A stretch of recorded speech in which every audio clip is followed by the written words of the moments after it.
Let's get live, everybody. We live? Yeah, we are. Here we are, everyone.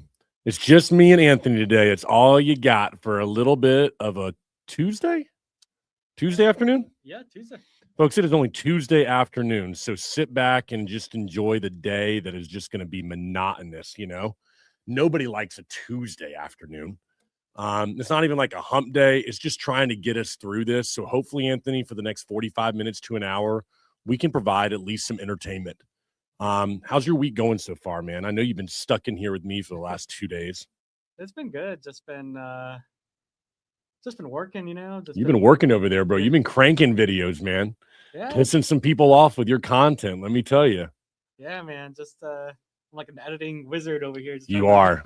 You are a freaking wizard. If people knew how talented you freaking are, man, I'll tell you, they all do try to steal you.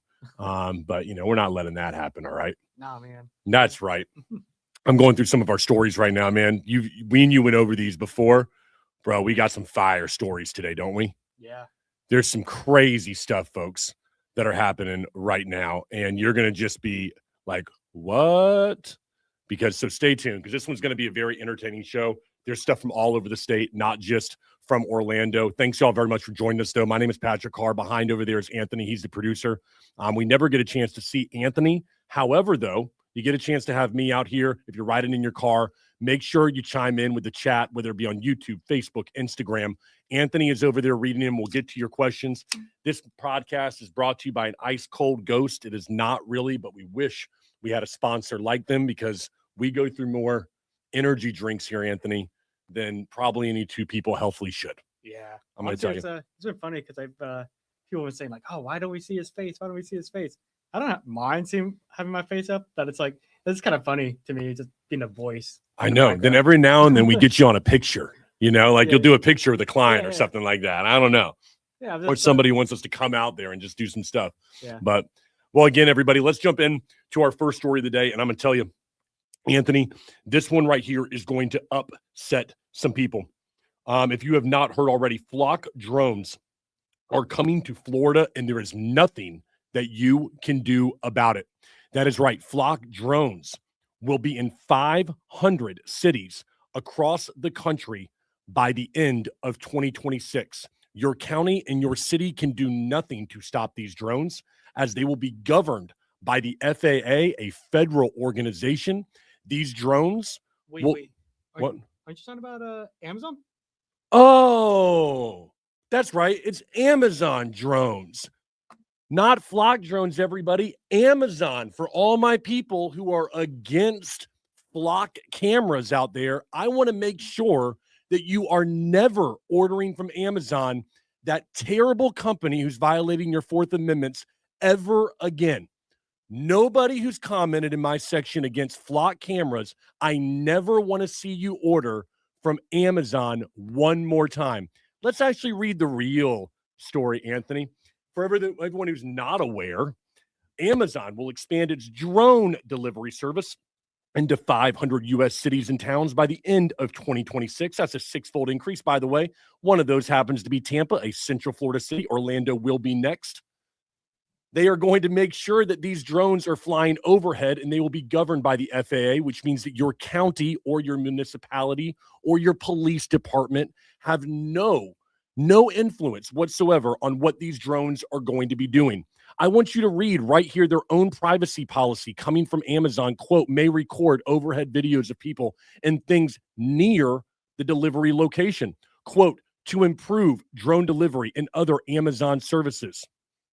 Now, for all my people out there, flock is bad, awful, Fourth Amendment violation. I'm cool.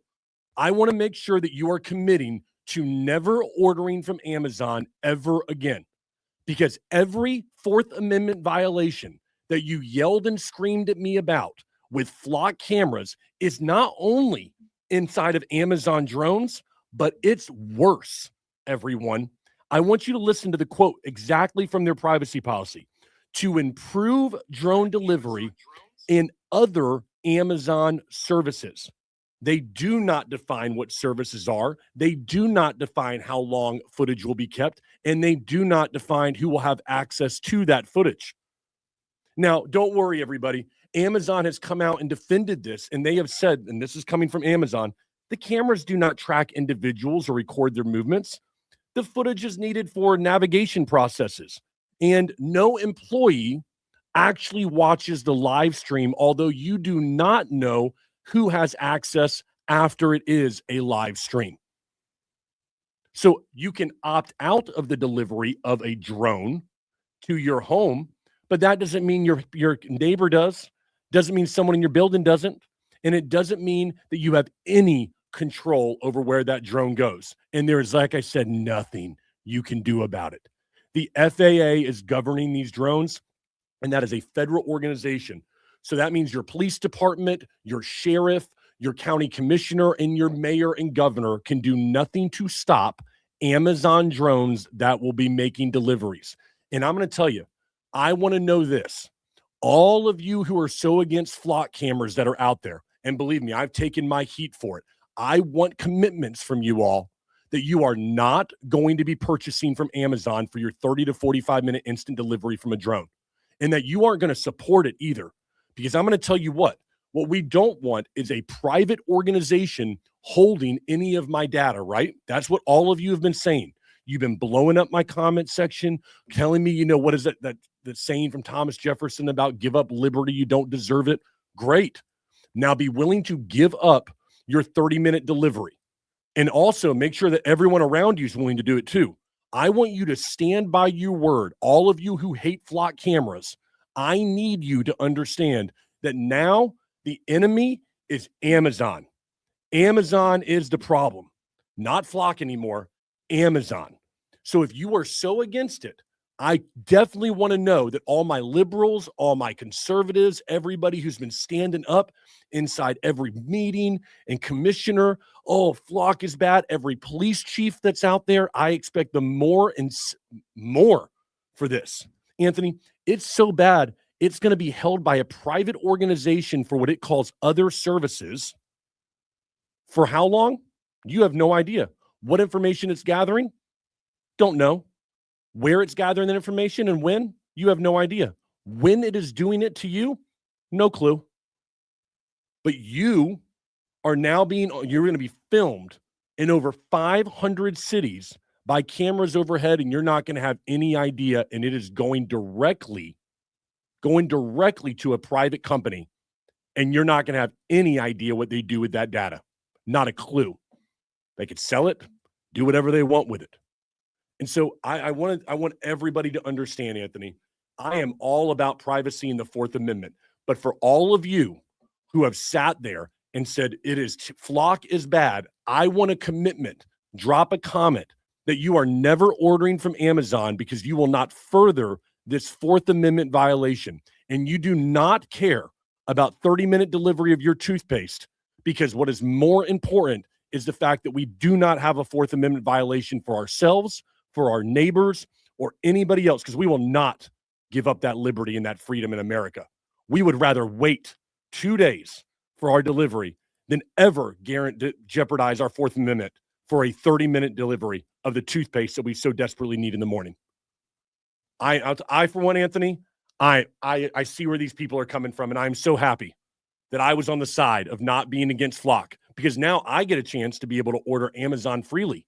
And all my people out there who are so against flock cameras now will have to boycott their Amazon Prime, their Amazon delivery. And by the way, Anthony, you know what they can't do? They can't go to Walmart either, because guess what, everybody? Walmart's doing the exact same thing. So all of you who are against flock cameras, do not go ahead and cancel your Amazon account, because I do not want to hear about you furthering this Fourth Amendment violation that you care about. And make sure that you would get rid of Walmart and do not shop there either, because we know what Walmart's doing, the exact same thing that Amazon is doing.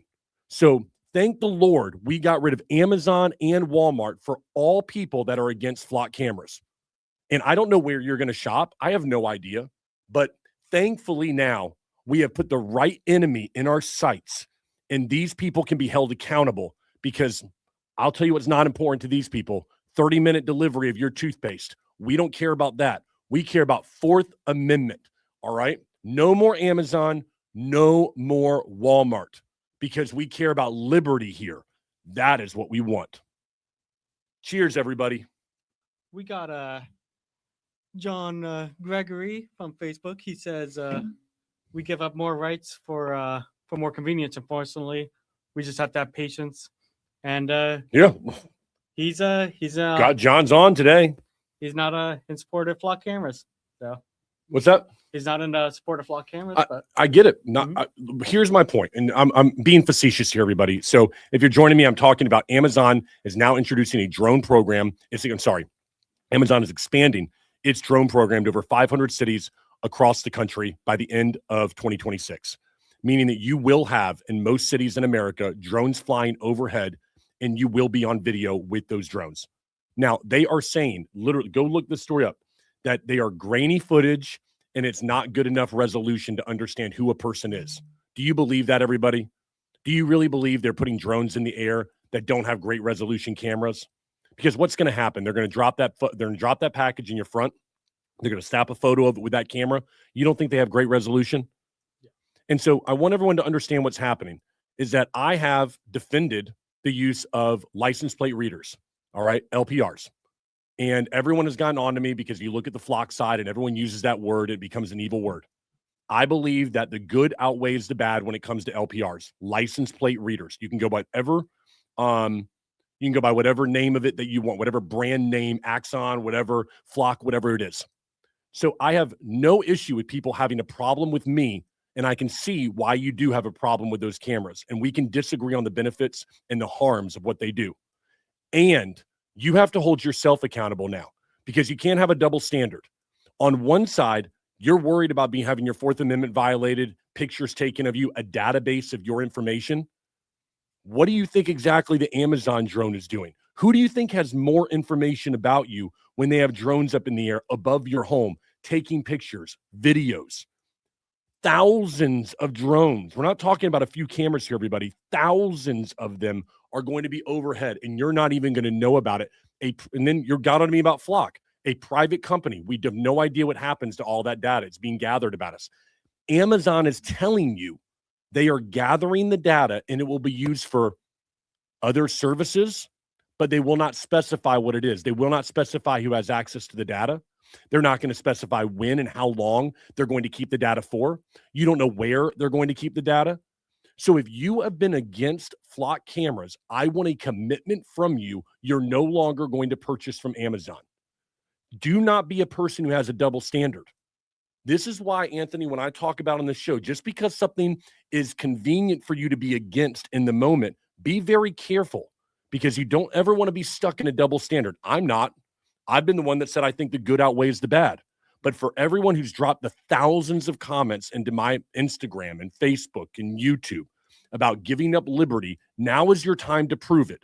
Go to your phone, get rid of Amazon and say, I'm not doing this anymore. And then while you're at it, do the exact same thing for Walmart to make sure you're not getting any deliveries from Walmart too.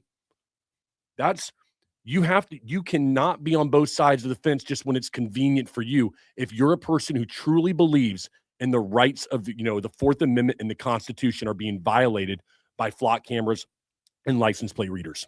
And also for those people that are like, okay, they're both against flock cameras and also the Amazon delivery service. Probably someone's like, oh, well, I just won't order from that delivery service. But what about your neighbor? That neighbor's probably going to order it. And so your house is going to be put in there. You're going to be on there. So it's the same thing. It's not hard to understand if you're at 123 Jaybird Street and your neighbor's at 124 Jaybird Street and you opt out of the drone delivery, but they are still opted in. That drone is going to fly over your home and there will be videos of you out in your front yard. And this is what people have been against when it comes to flock cameras. People have been against a database being created of them and what they're doing and where they are. Okay. This is exactly what they are doing. Like verbatim, they are creating a database. And I would argue that now they have even more information about you because not only are they taking the videos, which you don't know where they are, but now they're also going to know what you're ordering. So now they know, when are you going to be home? Why are you ordering that? I don't know. Why are you ordering this many paper towels? Or why are you ordering, I don't know, tripods? Like, what are you doing, right? And so you don't think that Amazon is making an inference based on everything that they see in order to recommend products for you? And you don't know if that information is for sale. You don't know what's happening. And they clearly tell you in the privacy policy, it can be used for, and I want to get this right because I want to say it right, other Amazon services, end quote. You have no explanation of what those services are. I mean, last time I checked, wasn't Bezos going to space? I don't know. What services does it stop with here? And are they going to sell your data? You'd have no clue. So do not be a hypocrite. If you are against flock cameras, you are now against Amazon unless you are a hypocrite. And also, too, the Amazon Alexa you have, it's in your house. It records you and films you, all Yeah. that stuff. So it's like, are they against Amazon Alexa as well? No, my opinion is simple. You can't go to Walmart either. I want everyone to understand. Walmart is competing. They are already flying drones in over 75 stores, including Florida locations, with plans for 270 drone delivery sites by 2027. So think about that. You've got drones flying over your head right now in Florida for Amazon. You have drones flying over your head for Walmart. There is nothing that you can do about it. Both companies are capturing and keeping your data. Both of them are building a profile of you. You have no idea where the information is going, no idea who is looking at the information, how long they keep the information for, or what they're going to use it for. So if you have been standing up and commenting against flock cameras, stand up now in the comments section and make sure you say, I have deleted my Amazon and I have deleted my Walmart apps and I will not be shopping at these places anymore, because what is more important than 30-minute delivery or 45-minute delivery of toothpaste is the fact that we have liberty. All I'm asking for is that the people out there that have been hard on me, now it's time to put up or shut up. It's time to go ahead and say, I support the freedoms of this country and I will not be partaking in 30-minute delivery from Amazon by any means whatsoever. I'm talking about politicians too, Anthony. All the politicians that have stood up, all the Anna Escamanis and Frost, all the people on both sides, I don't care who it is, all of you that have been against these cameras, I want to see posts from you. The next time I do, I want to make sure that you are against Amazon too now, and that you are not ever using Amazon delivery with drones. And that under no circumstances, none, when you wake up in the morning and you've run out of toothpaste and you need it quickly, you are not going to go to Amazon.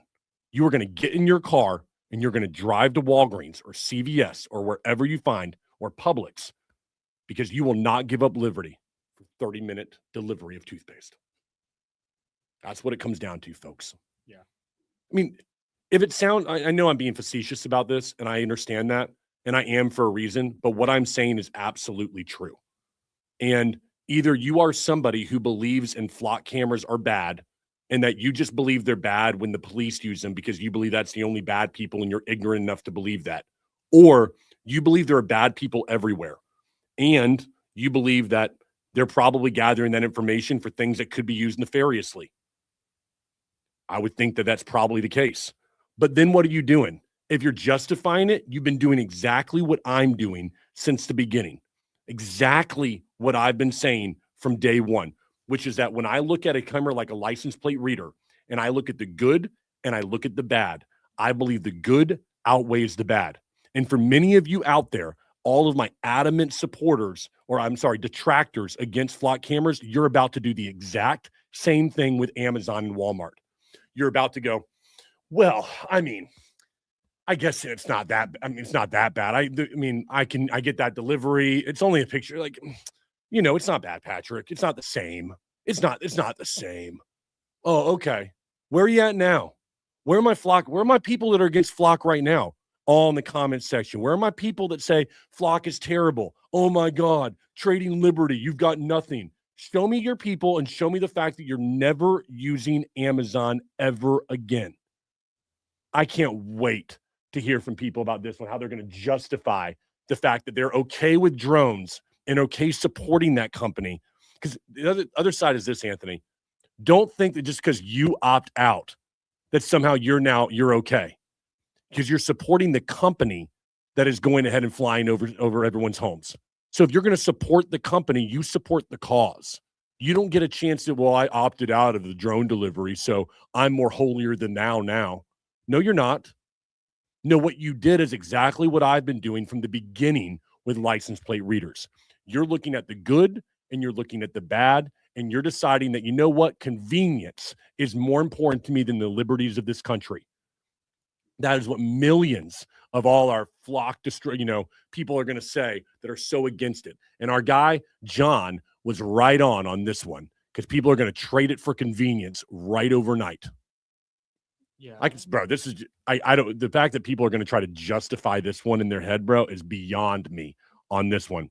And I'll go back to the last thing I will say on this. The FFA is the only agency with a legal authority over U.S. airspace.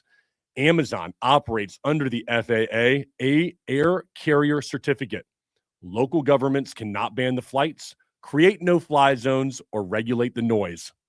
The only individual option is opting. This is so like, can't wait. How are people who are against flock going to address this? The only individual option is opting your own address out of drone delivery through their customer service part of their app. But it does not stop drones from flying over your property to reach your neighbor. So what happens in the end? Flock cameras can be removed by your local municipalities and government, but delivery of drones cannot be touched by your city or your county. That's it. So welcome to everybody here who's going to try to justify to me how it's different. I know it's so different, because you are never going to want to get rid of your 30-minute toothpaste delivery. Just call it like it is. All right. What is that? Basically, you're going to be that person who's going to justify it away somehow. And I can't wait, Anthony, to see the comments on this when we put it out. Yeah. You got anything on this one? I just think it's hilarious. Yeah. Now, but before we go on to our next story, bit of What's breaking news, bit of sad news. Dolly Parton just passed. Are you kidding me? No. What the? Gosh, man, what an icon. Yeah. Just happened like 15, 20 minutes ago. Dolly Parton, country music icon, is dead at 80. I mean, wow. She was, you could say in a lot of ways, Dolly Parton was like a definition of beauty in a time of country music, right? She like carried a certain generation of country music right there. That twang of country that she had, the look of country. She had that kind of that iconic country look that she had. Wow. I never was a huge fan of her music, but I was always a fan of like her personality. Yes. I don't think you could ever watch an interview with Dolly Parton and be like, I don't know, not smile a little bit. She just had a certain energy about her. It seemed like on camera you would gravitate towards. I imagine that she was a wonderful artist to see live. Yeah. That's sad, man. What a terrible loss for country music and for everybody. I mean, there's millions of people who love her music and love her personality. I see she was 80 years old, right? Yeah. Let me go back. Yeah, 80. Oh. Wow. I mean, she's right up there. I mean, like a Johnny Cash type, Yeah. Wow. I mean, she was in her time. I mean, just an absolute icon. Let me read some of this right here, coming out of People Magazine, People Entertainment. Let's see here, announcing the passing of her aunt. Okay. Wow.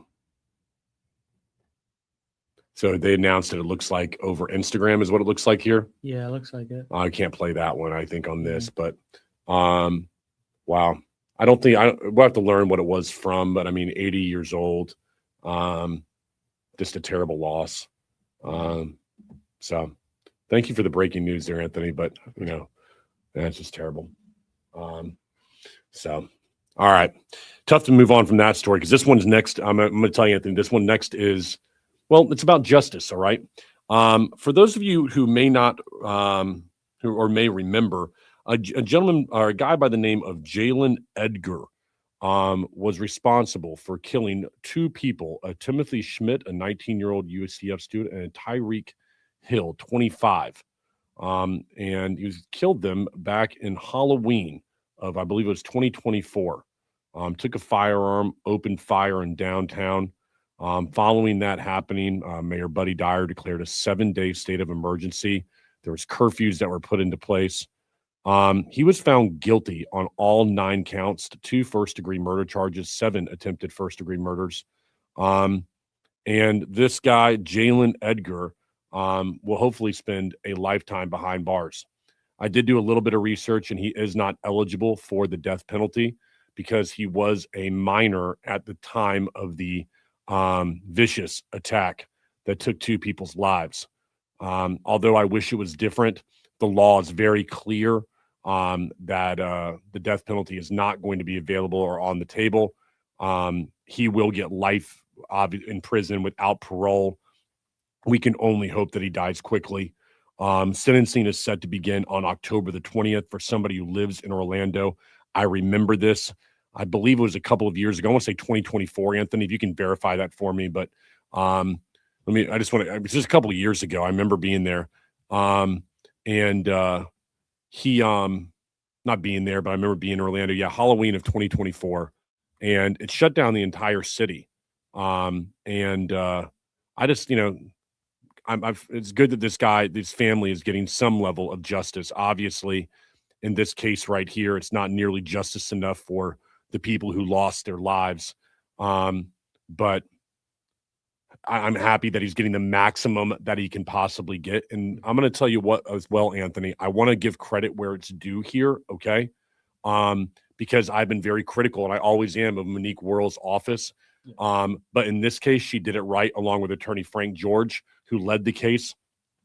Monique Worrell's statement was, quote, "No verdict can undo the suffering caused by these crimes." Good work. I will always be on this show somebody that is critical when it is due, but I also understand when good work is done. This is a great job, a good job. This is a slam dunk case, but a good job.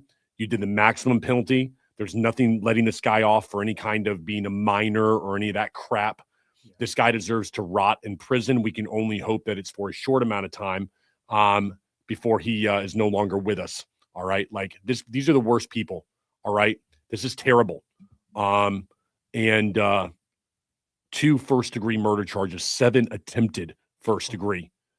These families will never get these young ones back, a 19 and a 25-year-old on a night when there were 75,000 people downtown for Halloween. This shook a city that had already been shook just years before, obviously, by the Pulse incident that happened when you didn't know what was going on because there were so many people in just an insane circumstance there's so many people that were down there. No one knew at the time how many people had been hurt. If you listen to the testimony, it is gut-wrenching coming from the people that were there who described being hit by bullet. It's an absolutely terrible situation that we have here. It reminds me of, folks, that you always need to be vigilant when you're out there. The reason I cover this story is 2 reasons. Number 1, it's great that we have justice being served. Number 2, I want to give good credit to Monique Worrell's office for doing the right thing, not trying to go after a Young Offender Act or whatever youth offender crap. Put this person behind bars where they belong and have justice for a family who lost everything, and so many others could have as well, just inches away from other people losing their lives. And so I also want to make sure everyone knows that life can change in an instant. All right. These people went downtown, Timothy and Tyreek, and they didn't think that this was going to be where it ends for them. And it's just how precious life can be. We never know when we're at that point. And Anthony, I look at this and I think, folks, we need to be vigilant. All right. The police officers that we talk about on this show are trying their best to do a great job downtown. I believe that in my heart. Do I think they make mistakes? Do I think there's poor leadership at times and they're not doing what they need to be doing? Yes. But the brave men and women who wear the uniform are doing everything. I believe overall everything that they can do to do it the right way. And then there are bad people like this that are out there, people that will take lives. They are the worst among us in society. And it's a great thing that we have police officers that are here in Orlando, in Orange County, and surrounding counties to stop evil like this right here. Anthony, any thoughts about this one? Because you were in Orlando when this happened as well as just a couple of years ago.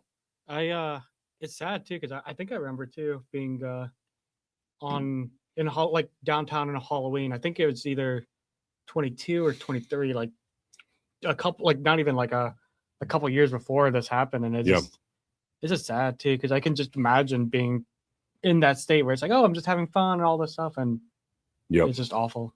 I mean, you don't know. There's so many people. You're pushing. You have no idea where it's coming from. Yeah. The sound. I mean, I can just imagine the chaos that had to go through somebody's head. An absolute terrible tragedy. I'm very happy to see that at least at some level here, there is justice for the families. I wish it was worse for this person. I do. I think, obviously what I've taught, you should have the absolute worst of the people who do this. I don't think time behind bars is nearly enough for what the price that these people should pay. So that's where I'll leave that one right there. I do want to mention something else, though, while we are on this subject, because I think it's worth mentioning. I was just thinking about this, Anthony. If you could pull it up, we have Valor Tech that is doing that thing. We're going, I think me and you might actually go out to it. We're going to try. Do you have that? Yeah. I was going to use it later on in the show, but I'll talk about it right now. Folks, I'm going to tell you, if you have not already, you need to get out to a course like this. Herfel Torres is going to be the one who's going to be putting this course on. It is pistol defense. You're looking at the fundamentals out there. Now, I know that some of you out there are avid Second Amendment like I am, all right?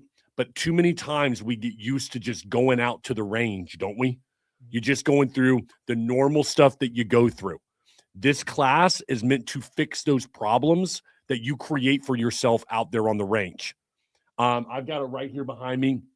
Herfel's the author of Science of Marksmanship right back here, and I suggest you head out there to the course. Bring that back up because I know he will do this. It's a 7-hour course, everybody. And I look at this as what you need to correct some of that behavior that you've had out there when you're on the range, getting used to doing the same stuff repetitively, all right? So get out there, and I would highly recommend you sign up for the course, get you and your partner, girlfriend, boyfriend, get family out there, because this is the kind of stuff that can save your life. I'm just telling you right now, we have these terrible cases that happen here in America and in Florida. And if you want to understand how can I fight back, what can I do, what is a great first step, it's making sure that you can defend yourself and your family against the worst that we have in society. And the way that you do that is with getting experts and professionals like Torres to have your back, teach you what you need to know to make sure that you can be prepared for what the worst is that happens in our country, in our state, in our city. I hate the fact that this has to be where we go, but I often have people, what can I do? You can start by going to a class like this. Whether you're a beginner or somebody that goes out to the range regularly, you're going to want to get involved with this class. Yeah. And this is a no-brainer right here, okay? When you were with him just a couple weeks ago for the podcast, he had so many great insights on like all this. Yeah. He really did. Like proper grip. Like, how have you been at like the movement of your body? Like, there's so many different aspects that you must think about in the moment, right? It's one thing to be out at the range, target straight in front of you. That's what we're doing each and every time. It's completely something different if we're in a state of emergency or in self-defense. And what Torres is going to be teaching you is what the fundamentals, all right, the standards you're going to fall to, the fundamentals you fall to during those moments. I can't tell you, but I'm not going to put they'll put one up there, but this is not about that for me. This right here is about if you need help or you feel like you don't understand what you would do during a situation like this, then you get your butt out there and get involved with Herfel Torres, an expert at doing this. Please, there you go. Use a code. Don't use a code, everybody. But, hey, get out there to learn how to defend yourself and those that you love. They will thank you for it, and you will thank yourself for it. Anthony, what's the date on that one again? August 30th. It's a Sunday. So it's coming up this Sunday, everybody. Get registered so that you can be prepared if the worst happens. This man will teach you. He is a great teacher, an amazing man, and he's great at what he does, all right? So, folks, get out there to my friends at Valor Tech. They're going to help you to make sure that you don't become the next victim from some psychopath that's out there, everyone. Anything else on that, Anthony? No. All right. Let's move on to our next story right here, everyone. And I know that all my libs out there, you're going to be livid about what DeSantis announced in Tampa yesterday. He announced that he plans to block the benefits for things like SNAP to luxury items and non-essential items. He's banned, in fact, tobacco, vaping products, drugs, adult material, video games, entertainment tickets, theme park subscriptions, tattoos, tanning beds, fortune telling, eligibility, and benefits amount do not change for a person. He does need federal approval, and it has been requested. I'm going to tell you this, Anthony, for everyone who's like my age and above. Okay, if you're like 35 and above, I'm 39, everyone. Don't we all remember how SNAP used to be? Okay, the Supplemental Nutrition Assistance Program, right? And it used to be like this. If your family was on SNAP, you would go to one place that you would have to be able to go to be able to use those benefits. You didn't get a chance to go to 7-Eleven. You didn't get a card that you could walk into with Publix. None of that crap. All right. And I'm going to, people say to me, oh, well, it was tough, having to go out there and you have to go to that one store. I know that's what made people want to get off of SNAP because it was inconvenient and it was embarrassing. All right. I get it. And so what I would tell you is from somebody who's been there, all right, from somebody who has lived out of a hotel room, is that part of the reason that SNAP was good at what it did is that you were embarrassed to be on it. I didn't want to be on it anymore. I wanted to be able to go shop at Publix and shop at these places. It made it inconvenient for me. You're right. You couldn't buy luxury items, nor should you be able to. No, you can't go buy Coca-Cola. Maybe you have to buy some other brand or something, but you can't. But folks, there's no guarantee in this world for comfort. Like that's somewhere along the way, we started saying that everything, you have to be comfortable all the time. It's not like, hey, listen, you get a right to live, you get a right to free speech, you get a right to the Second Amendment, whatever one we want to talk about. But now it's like you have a right to be comfortable. You have a right to not be embarrassed. You have a right to not feel ashamed. No, you don't. Like, not at someone else's expense. And again, I'm not saying this from an ivory tower somewhere. I'm saying this from somebody who has experience in that. I'm saying this from somebody who has been in a hotel room, paying that hotel room for the month so I had some place to stay. So don't tell me like, oh, you don't get it. Yeah, I do. I promise you. I get it more than you know.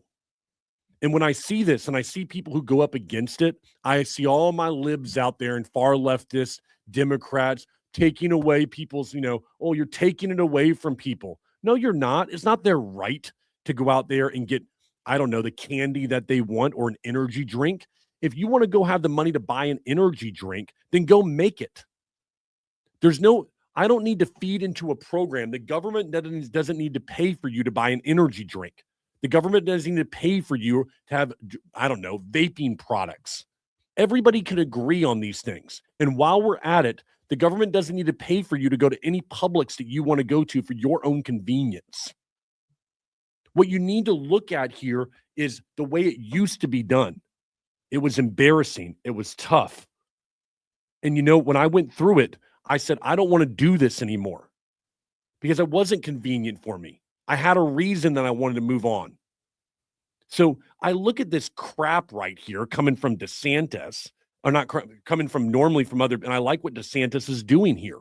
The crap that comes from liberals and leftists, what he's taking away from people, you don't have a right to any of that stuff. You have a right to go purchase it with your own dime and dollar that you made. So go do that. But don't do it on the taxpayer side. Come on. I think the problem is too, it's like it's become like should be a temporary thing where it's like you're on it for a little bit so you can get off of it when like you're in a better place. But since it's so convenient, it's people don't get off of it, and it's yes, harder. That's exactly what happens. Am I saying that somebody should have to sit there and like, scarlet letter across them Yeah. saying, hey, I am on SNAP benefits? No.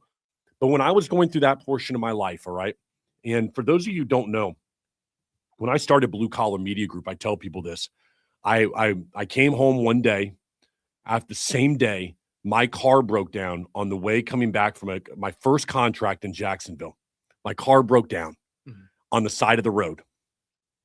It's tough to talk about. At a rest stop between the last one before you get to Jacksonville. It's between St. Augustine and Jacksonville. Okay, I vividly remember it, and I couldn't go anywhere. Right, and I got home that same exact day. Luckily, I went to a roofing contractor. He gave me a truck to get home and come back the next week. That's the only way I was able to do it.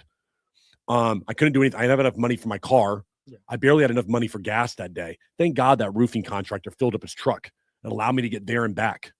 That was my beginning. That was my first contract. All right. Yeah. But when I got home that day, Anthony, there was a big notice, 7-day to vacate right on my door. And for those of you who know what this means, I'm telling you what it means is that if you're not gone in that 7 days, the sheriff is coming to your home and will literally physically remove you from the home along with any belongings and put them on the sidewalk. It's embarrassing. Yes. It was embarrassing to come home to with that note for any of my neighbors in that condominium complex to see. But you know what that did? It put a light of fire under my ass. It told me that maybe I should lay off the drugs. Maybe I should get away from the alcohol as much as I was. Maybe I should get my life in order. And so there was personal accountability to what I went through because I was embarrassed. Sometimes, everybody, we need a little bit of embarrassment in life, don't we? Maybe we need to be held a little bit accountable to ourselves that we've forgotten about. I sure as hell needed that. And so when I see DeSantis doing something like this, and I'm going to see a lot of pushback from all the liberal leftists, and I can't believe he's taking away these things from people. Don't get it twisted, everybody. It wasn't very long ago you weren't able to walk into a convenience store or into a Publix or into any other, like a Whole Foods, God forbid, any of these, and get that kind of assistance. You had to go to one place, and then believe me, that place was inconvenient. Yeah. So goodbye DeSantis. This is common sense stuff that I think most Americans can agree with. And for people like me, I'm like that person who says, good, because I had to go through it the other way. And so I'm like, this is how it should be because I did that. And so don't tell me you can't do it either. Yeah, you can. I promise.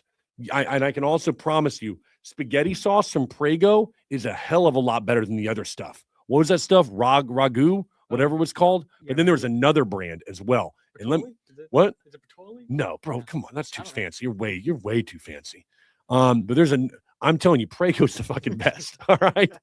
Do not knock it till you can't freaking get that with your freaking EBT card. All right. Like that's what I'm talking about, everybody. Next story brings us, everyone, to the super speeder law that has now been brought back up. If you're not familiar, everybody, 50 miles over the speed limit or 100 miles where the driving endangers people or property is what is called super speeder now in the state of Florida. Officers do have discretion at the scene whether to arrest the individual or cite them. They can base it on driving history and circumstances, so the arrest is not mandatory by statute, but it is mandatory that you do go ahead and you appeal or you appear in court.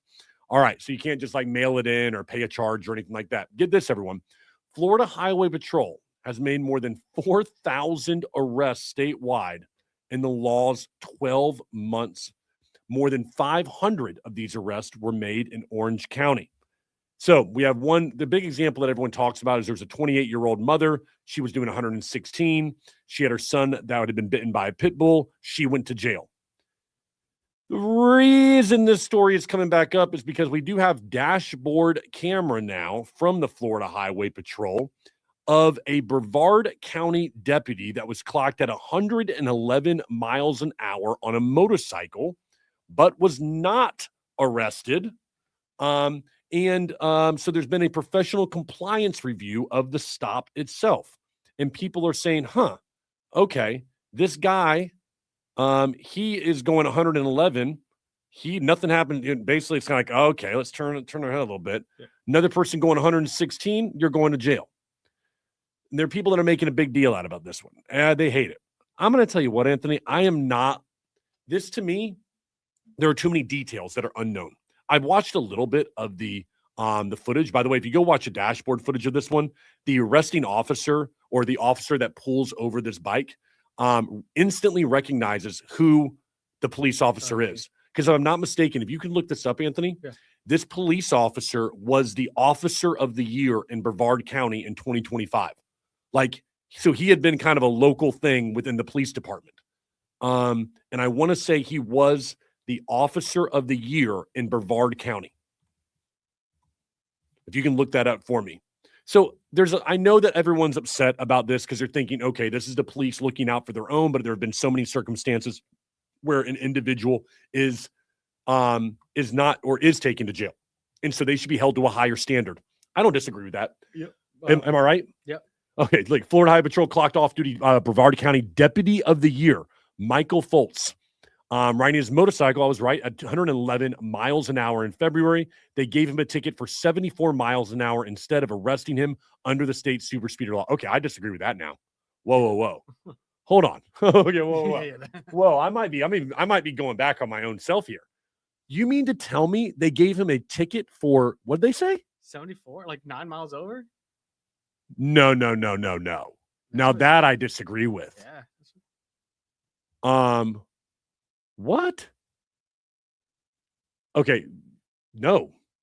The answer is just no. You can't do that. No. I got no problem, Anthony, with somebody not going to jail, right? I have no problem with them having to come back and having to go to court. Let's read. There's the video. We cannot play it here. Okay. Instead, Florida Highway Patrol, who stopped Foltz, issued him a civil traffic citation. He was driving 9 miles over the speed limit. Foltz later paid $255 fine and was not required to appear in court. No. Okay, oh no. Yeah. I'm doing a 180 on this one, folks. Absolutely not. This officer who did this citation, he should be the one that gets in trouble now too. He's the problem. You cannot do that. No, there is no double standard. Now, I understand if you don't want to have the guy arrested. You want to give him a citation where he has to go to court and he can plead there. You don't have to take him in the back of your troop, back of your car. That I have no problem with. You're not arresting, you're not putting him in jail. I got you, okay? He made a mistake. But you let him off. You've got to apply the law fairly here. You can't do that on a dashboard camera. Now it's 9. We went from 111 miles an hour to 9 miles over the speed limit. Yeah. That's not discretion. That's favoritism. That is no. That's a double standard. And then that's a no. I was all about it, man. Now that I know the facts, I'm against it. I mean, this person do we know who the arresting officer was or the officer who pulled him over? Let's see. We got up above the video. Let's see. Above that video. See here, trooper. Okay. This trooper, whoever this guy is, bro, you got no business. By the way, but there's this officer I watch. You know how much I love my police videos. I can't remember. It's going to kill me right now. He always says this: Are you in the shape to be in the fight of your life if you're a police officer? I want you to look at that right now, bro. Get your butt in shape. All right. Here's it, Joshua Provencher. Look, yeah. Provencher. Listen, man. Get yourself in shape, bro. If you're out there, man. Come on. No, I mean, listen. You got to know if you're in the fight of your life, okay? Are you in the shape to fight for your life? Are you in the shape to protect somebody who's fighting for their life? Think about it that way, folks. Or is that person the one you want showing up when you're fighting for your life? Get yourself in shape, man. Yeah. Take care of your body. Your body could be what helps somebody to save somebody else's life. That I don't like at all for 2 reasons when I look at that right there. Number 1, get your butt in shape. All right. Hold yourself to a physical standard on the force.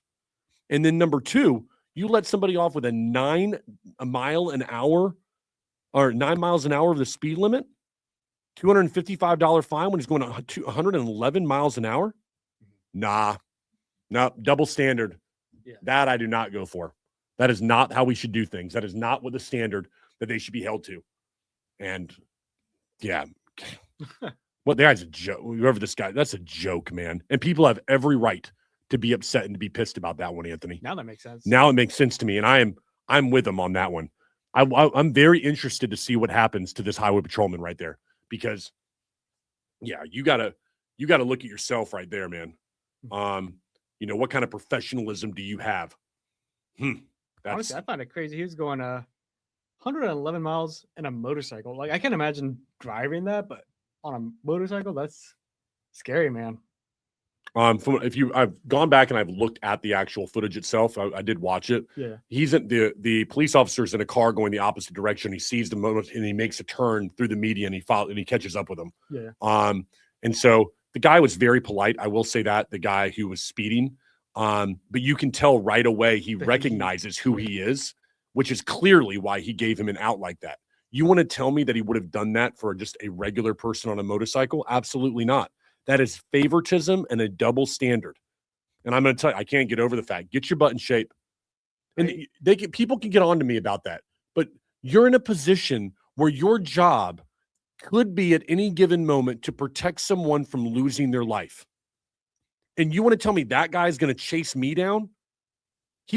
Really? No. You have to take pride in yourself. Do you look like you're ready for the fight of your life? That guy right there, I don't want showing up when I'm in the fight of my life. Come on, man. Like, hold yourself to a standard. So was it did he lower that? Because, like, I guess after certain miles, like, you get put in jail if you're driving in Florida? I don't know. I'm just wondering. Yeah, so from what I understand, the way it works is you get a super speeder if you're going, let me make sure I get it right. So it's statute 316-1922. All right. Created the criminal offense of dangerous excessive speeding. Here's what does it. 50 miles an hour or more over the limit, or 100 miles an hour or more where the driving endangers people or property. So if we're talking, what was it? He's 100 miles an hour or more. That's for sure. Yeah. He's at 111. I don't know if it was a 60 mile an hour speed limit or if it was 70. Did they say on there? Yeah, it was 65, I believe. So it's 65. So he's right there. Let me check. I know it set it up there. Yeah. 65 mile an hour zone. So yeah. That's no. Yeah. This is wrong. And this officer who wrote this citation should be held accountable. And I listen, the guy who took the citation, this Michael Foltz, he took the citation. He didn't do anything. He took the citation he was given. Yeah. Okay. He made the mistake. Yeah. He sat there. I mean, here you go. It's not like he was saying, like, oh, please don't. He's just doing his thing. Hey, that's what he gave him. That's on him. Yeah. Now, by the way, you do when you watch it and you go back and you watch a dash cam, the actual officer who's writing the ticket gets into his vehicle and he actually tells the dispatcher or somebody on their line, hey, I know who this guy is. He's an officer. You can tell he understands who's in front of him. And I think it's because of, again, him being Officer of the Year over there in Brevard County. For me, this is not a matter of the person who did the speeding, terrible. You should definitely have to face a judge for that. What the judge decides is completely up to them. I think that that's the case. But the person who writes the citation right here, man, what are you doing? Yeah. Like, come on. Again, what kind of standards are we setting right there, everybody? Yeah. All right, we got two more stories I want to get to here today. I'm going to make them quick, everyone. If you haven't heard, it looks like they are finalizing the Tampa Bay Rays Stadium over in Hillsborough County. It's going to cost about $2.361 billion for their new park. It's going to be right there next to the Hillsborough College Dale Mabry campus. It's right basically in the heart of downtown, for those of you who are not familiar with Tampa. It's targeted for September, completion by March 31st, 2029. There's all sorts of parts of this deal. I mean, this deal is like all these other things, so complicated. The county put up about $800 million on this one. City, $80 million direct, plus financing tied to surrounding redevelopment. It's going to be an absolutely amazing facility. I don't want to go into the details so much as I'm happy that Tampa did this and pulled it off. Tampa has never had a baseball team. The St. Pete has had a baseball team for a lot of years, but Tampa hasn't. They've been the Tampa Rays playing over in St. Pete at that terrible Tropicana field that is just, I mean, a hole. I mean, that place is awful. All right. It's been off. I mean, how many years has that place been around? And it's about time the Tampa Rays, who have changed their franchise around, they've been a competitive and great franchise here. They've done a lot for the city of Tampa. I'll always be the Devil Rays to me. Okay. Not gonna be the Rays and Devil Rays. I like that. But I'm really happy to see that they pulled this one off.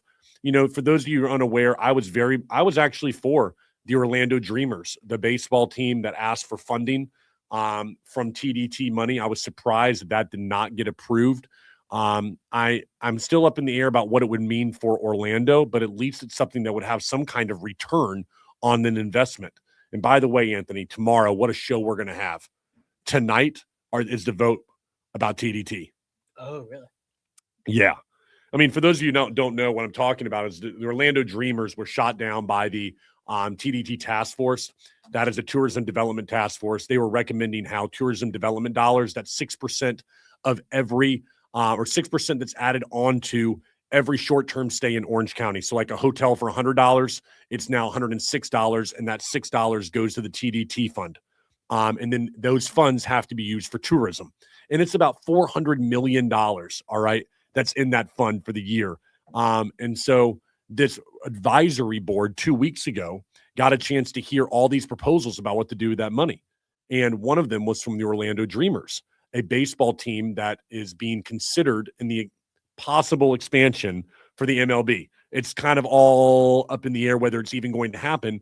But what they were trying to do with the Orlando Dreamers is to try to show the MLB that as you expand and you want an East Coast and a West Coast team, probably, they're probably going to do both, that we are a place in Orlando that's ready and willing to take on that team. And they were going to them saying, will you allocate funds so that we can go to the MLB and show, hey, we're serious about this right now? And they decided not to. And tonight, though, you actually get commissioners who are going to vote on it. So all that we've had before, that was just a recommendation. Yeah.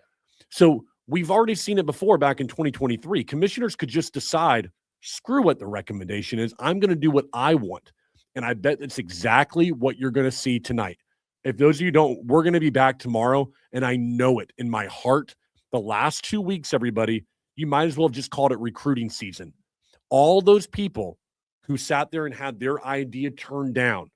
So you can bet your butt everybody over there at the convention center who got turned down for their $500 million plus project. They're going and talking to people. They're recruiting, as I say. They're out there campaigning for their cause because they knew it's not over 2 weeks ago. It's right now that counts. And so I'm happy that the Rays got their chance at their stadium. It's going to be very interesting to see if tonight that the Orlando Dreamers have a chance to move forward. Because you got the Tampa stadium that got approved. Tampa's showing that it's got it for a baseball team. Is there a chance that county commissioners are going to say, the heck with what this task force recommended? We're going to do what we want to do, and we're going to actually vote for it. We're going to find out tonight. We're going to actually know tomorrow morning if this task force actually has any kind of teeth whatsoever, or if county commissioners just do whatever the hell they want to do, and they don't care anyway. What do you think is going to happen? Do you think they're going to go to the convention center? Yep, and all that I do. stuff? I think that they are going to not listen to what the task force said. I think they're going to do exactly what the county commissioners in this county always do, which is follow the money. And I bet you can bet your ass that tourism hasn't putting a lot of weight behind what they want. And what I was so happy about, for all of you who don't know, I've been very adamant about this. I want to see tourism money go to Orange County residents, not the tourists who come here to Orange County. Everybody should benefit, not exclusively one way or the other. And I don't want it all going to the Lake Buena Vista crowd, as I say. That money that is generated is on the backs of Orange County residents that are working in those hotels. And there should be things that money is used for that local people want to use, not just everything that tourists who come here through MCO over to Lake Buena Vista are going to use. That's been my thought. Now, I think what you saw from the task force is they agreed. They said enough is enough. They actually wanted to have projects funded that were local projects. And do I agree with like museums and all that crap? I ain't ever going to use that. But I love the fact that the projects were for local people. And yes, that means that, you know what will happen? Maybe locally from another county, someone comes into Orange County and decides that I do want to go to that museum. Maybe there's a family that says, let's do something different on our Tuesday here in Orlando and not go to a park. And they actually do come to a local business around Orlando, not Lake Buena Vista. Like there are real things that can be done with these tourism development dollars that are not just going to benefit the people who come here for 5 days. They can benefit both Orange County residents and those people. And my argument from that in the beginning has been that the people of Orange County have been underserved, while the people on the Lake Buena Vista side have been well overserved for many years by the hundreds of millions of dollars coming in on the backs of the people that work at those restaurants, at those hotels that are in those, the restaurants inside of those hotels, the people who clean the room, the front desk, you name it. All of that stuff, people in Orange County need to see some of the benefits of it too. Definitely. Any comments on that? What do we got? Well, No. Dolly Parton, going back to that. Yeah. I'm right there with him. Dolly Parton is just, I mean, what an American icon. Anything else that's good? Not calling me a jerk? No, just people agreeing with what you're saying about TDT funds, and definitely want to use it for us, you know. I don't think this is crazy, and I think that what we're going to find is that tonight people are going to see their elected officials not listen to them, because people they're going to tell us tonight. County commissioners are going to tell us, and you better believe my ass is going to hold them accountable. All right, because not like we got a bunch of them, okay, and we're going to know what the votes were. And it was very clear what the task force, which is made up of Orange County residents, businesses, not just the tourism, not just the people who are on the, you know, at the hotels. It was clear the message that they sent. We need money for local projects. We want to build up a local community with what we're doing, not just going over to the tourism side. It's why they said no to things like the Dreamers. It's why they said no to the convention center expansion. Again, they focused on the arts. And while, listen, I'm not big into that, I can also understand that I have to support what they were supporting. Okay, I'm fine with it being local, even if I don't agree with what the local was for. So tonight we will see how much our commissioners really give a crap about the residents of Orange County, or do they care about the people who have influence over them? And I will do. I'm going to be sitting there just looking for what these people really stand for. And tonight, folks, we're going to get a lot of answers about what the representation in Orange County really stands for. Or do they stand for where their money comes from? We're going to get a big answer tonight, and I can't wait to bring that one to you tomorrow. Congrats to Tampa on what they did right there and bringing in the Rays Stadium. Anthony, have you seen this hotel? Or not, it's not really a hotel. The tower, I mean, I don't know what you call this thing. Monstrosity that is going up in Miami. Have you seen this thing? Can you put it up somewhere? Can you put it up on a chat? Yeah. Is that it? Yeah, that's it. Here, let me grab that really fast. Woo! Folks, I got to talk to you about this. All right. This building is under construction right now down in Miami. And if you have not seen this place, holy crap. All right. 100 stories, 1,049 feet tall, the tallest building in the southern United States when it is finished, reached 75 floors as of May of 2026. 2-bedroom units are starting around $3.3 million.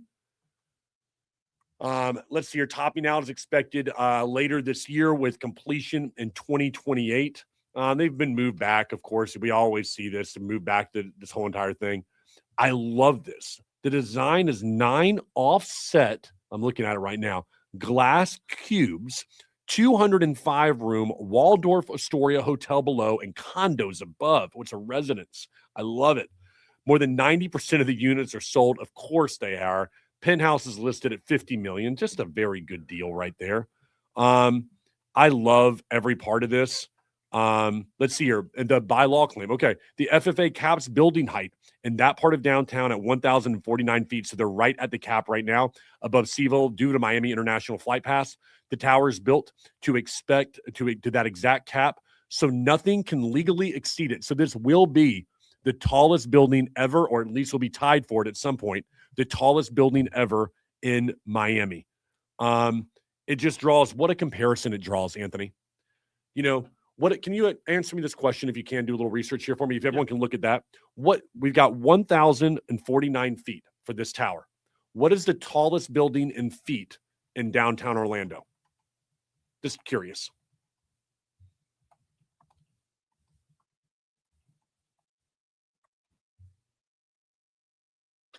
What is it? 441. How embarrassing. Oh my gosh. What building is? Oh, it's this Sun. Oh my God, folks. If you can't, okay, so Miami, another Florida city, is building this spectacular tower, everyone.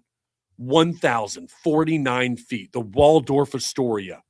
90% of it already sold out, a $50 million penthouse. You've got condos at the top. You've got the resort at the bottom. Think about the money that's going to come into downtown Miami when this thing is built. 1,049 feet, just a skyscraper.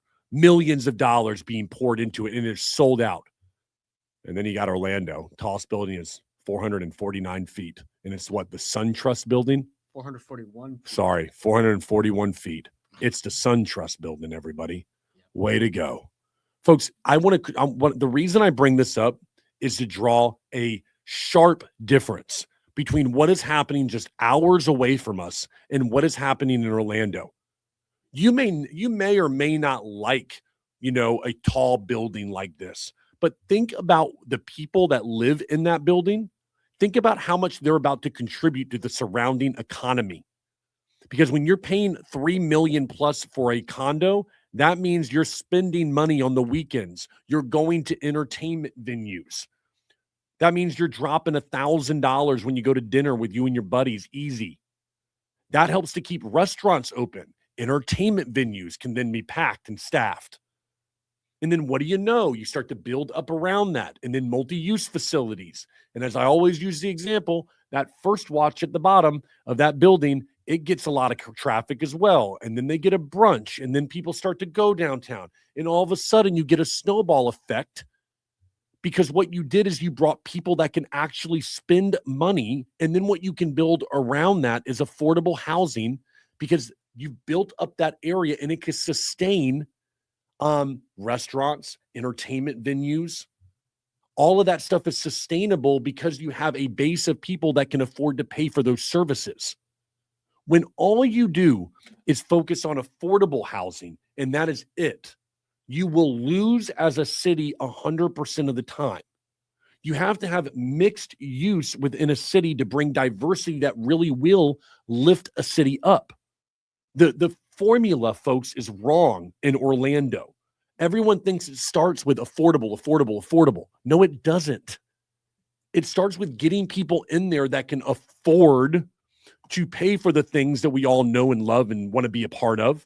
And then you supplement into their affordable housing that allows people to be a part of that environment and build their way up themselves. Yeah. Call me crazy, but you can't have a city of only affordable housing and then expect that people in that area are going to be able to go to a nice restaurant and keep it open, because they are not going out to have $500 dinners with them and a buddy and a wife or whatever else it is, okay? They can't afford it. That's not saying they're bad. It's not saying that they're downtown, anything wrong with their life. But if you want to bring in those places, you can't have one without the other. So I'm looking at downtown and I'm saying to you, yes, does Miami have its own problems? Sure, it has its own problems. Okay? But I'll tell you what does. You want to bring that up, bro? You can bring that up. Oh, yeah. I'm just looking. While you're going through this, I'm just trying to see something really fast. I just want to. Is it all? That's an old photo? That's what I'm saying. Wow. This is just. I'm just trying to see what. We're looking at an old photo. We're doing a little Google Earth thing right here of Church Street. It's such an old photo that it has all these places that are open. And I look at downtown Miami right now, this huge tower going up, everyone, 1,049 feet, the tallest skyscraper that there's been in Miami. By the way, we just said the tallest building in Orlando tops out at, we said 449? Yeah. 449 feet. it's less than 50% of the size of what is going up in Miami. It would just dwarf what anything in Orlando is right now. And I say that not to draw attention that these kind of buildings are the end all be all. But what I can say is that when you have a building like that, you can support other things in the community with those people because they have disposable income to be able to spend at restaurants, entertainment venues. Those are the kinds of people that can keep a place open. Oh, look at that. Wow. Yeah, man, Did you really do that? Yeah. Nice job. 2013.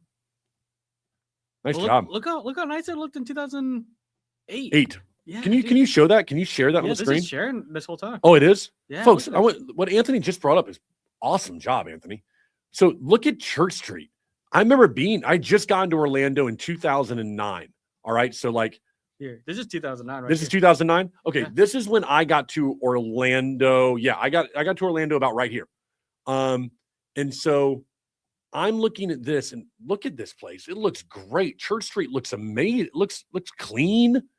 Ceviche. You got some cool bar right there, probably Buffalo, whatever that was. What is that bar? The saloon. Yeah, Buffalo something, right? Yeah, but then what's the one on the left side? No, the other side. This that one? one you like so much. Oh, sorry, this one. Yeah, what is that one? That saloon looking place. What was that one called? I can never remember the name. It's kind of like, oh man, the place looked great. Yeah. Look how nice it looks. That looks like a place that, oh man, look at all the flags out front. Gorgeous. Oh, 2007. Oh boy. little rough, or not maybe rough, but just an old camera. But I mean, we look at this right now, man, and you're spot on. And folks, I mean, I wish I could say that I really do, that this is every city in Florida, that we're the only city that is struggling, but we aren't. Or we are. Every city is just expanding. Every city is building, and they're doing it right now. In Orlando, nothing. I just looked it up too. What's up? So like I was thinking in my head, I was like, okay, maybe Orlando did try with that 55 West. Maybe it was a nice building at the time because it opened up in, I think it said 2009. Mm-hmm. So I was like around the same time, but then I think it just kind of slow, like there just hasn't been any good new development, and it just kind of. I remember when I was here when 55 West, I think, got finished. If I remember, it was like just finishing, and it was supposed to be like the expansion of downtown. Yeah, like it was going to kick off this like massive expansion, but it just never happened. It never came to fruition. And now what we have here is we've got this huge building, these huge condos, all of this progress going on in other places, and just not happening here in Orlando. Anthony, got anything else about this one as we close out today? No, just that's about it, really. I'm going to tell you what the only hope we have is. The only hope that the city of Orlando has rests in one sports franchise, and that's the Orlando Solar Bears. All right? I am so excited, everybody. The Orlando Solar Bears, who are not sponsoring this show, all right? But I just love the freaking sport, and I love the Bears. We're 54 days away, and I will be doing a countdown, everybody. I am on a countdown to October the 18th. Okay, we got the Blades coming here, the Everblades. They suck. We hate them, all right? That is not the season opener, but it is the home opener on October the 18th. I am going to be there. Anthony will not be there. My team will be there. I cannot wait. I'm going to keep on bringing it up because people think I'm like sponsored by them. I am not. I don't get any money from the Solar Bears. I just think that everyone in Orlando should go out and experience the Bears. All right? Go out and experience a Solar Bears game and tell me you ain't having a good time. Drink some beers, don't sweat your ass off, and then go enjoy yourself at a Solar Bears game. I was telling my fiance, we got to push back our elopement. We gotta go to the Solar Bears. I bet your fiance really loved pushing that back. Yeah, I'm sure she's like, oh yeah, Anthony, that makes a lot of sense. I'm sure. No, but Anthony won't be there. But anyways, want to have a great show here with you all today. A lot of fun on this one. Thank you all so much for joining us here on the Patrick Carr Show. Are we back tomorrow? Just me and you? Yeah. We're back tomorrow. I think we got like kind of a cool little week right here. So you got me and Anthony back tomorrow. Thanks so much, by the way, Chris Messina joining us yesterday. If you folks haven't checked that one out, go check out the interview with Chris Messina running for mayor of Orange County. He sat down with us for a couple hours yesterday, had a great conversation. So check it out right there, and we'll see you all tomorrow here on the Patrick Carr Show.